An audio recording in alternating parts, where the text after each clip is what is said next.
Today we're going to show you how to get the perfect shadows using the Ultra 2024 Airbrush. And we're going to be using the Hulk from Marvel Crisis Protocol. Welcome new member, a bench supporter, Brian Chan, and of course thank you so much to our executive producer, Andrew Coco, who's been supporting me for 14 months now. You two can join me and have some awesome perks at the same time. First of all, we primed the Hulk with some Russian green surface primer by Vallejo. That was going to be our darkest part of the model. Then we came in with some undergrowth green into the airbrush. This is an air paint from the Army Painter, and it doesn't matter if you get other spots. You try and stay as close as you can to the model. I'm finally getting the used to this airbrush, and I'm able to control my spray a little bit more, so I'm able to watch out where I'm putting what I want on a miniature. But as you can see, that green undertone is still there. It's going to darken the model quite a bit, and then I come in with some canopy green to create that final shadowing. And I'm just hitting this from above on the areas where the light's going to touch the most. You can see I can use I'm using most of my lamp to show me where the light is hitting as if it was directly from above, and just slowly splattering here and there. But you can see I didn't even touch the legs because I wanted to keep the shadows. Creating shadows doesn't necessarily always mean using an airbrush. You can do it with a triad of colors or double colors, highlighting, glazing, bringing your colors together, wet blending, so on and so forth. There's so many ways of creating shadows.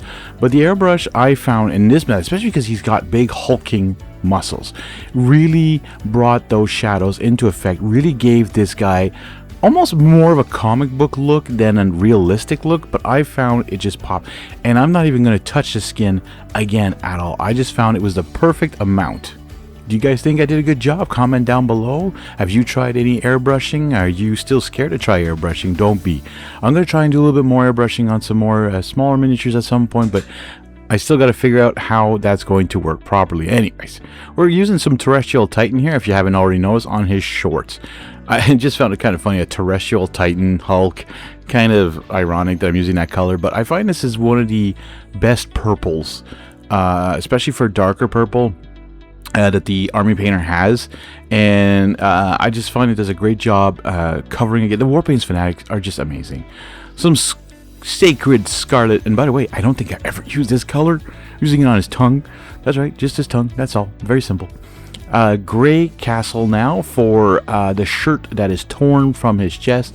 Still understand how come his pants always stay no problem. Like he explains it in She-Hulk, spandex is your best friend. I'm sorry, but jeans and pants aren't spandex. You know, it's that simple. Yeah, so I really don't understand how, like, the pants never rip off. And like his poor underwear. Like, I don't get it. Like, does he even have any?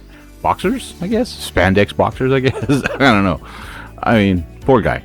No wonder he puts that bracelet on and keeps himself from transforming all the time into the Hulk. But anyways, we won't get into all that stuff because the true Marvel Universe fans out there are going to get on my back and just like demolish me for saying all sorts of weird stuff. Anywho, we're moving on to Cultist Purple. And when I said a while ago about creating shadows with a triad of colors, I'm just using two colors on his shorts here. This is the Cultist Purple, is the second one.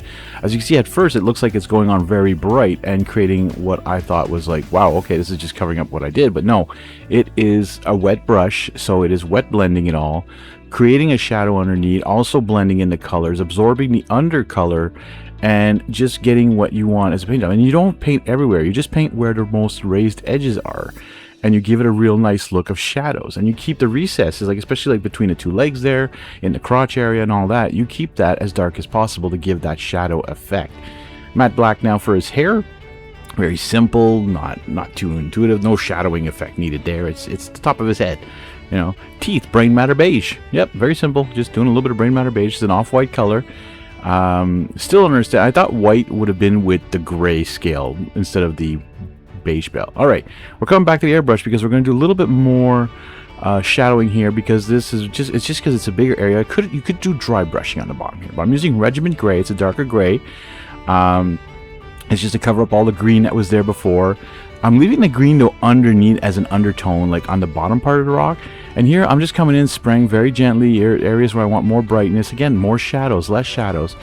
And then I just come in with the final touches here on the the meter for parking meter, some nice noble skin for the top part, and then some broadsword silver for the post. By the way, noble skin is a great way to start off your metallics with a dry brush after. You can do that as well. And yeah, doing that sewer cover there you have it, folks. The Hulk is ready for, or actually this is the Immortal Hulk, is ready to take on the Marvel Universe on Marvel Crisis Protocol by Atomic Mass Games. I want to thank you guys so much for watching, and don't forget to keep slaying the gray one miniature at a time.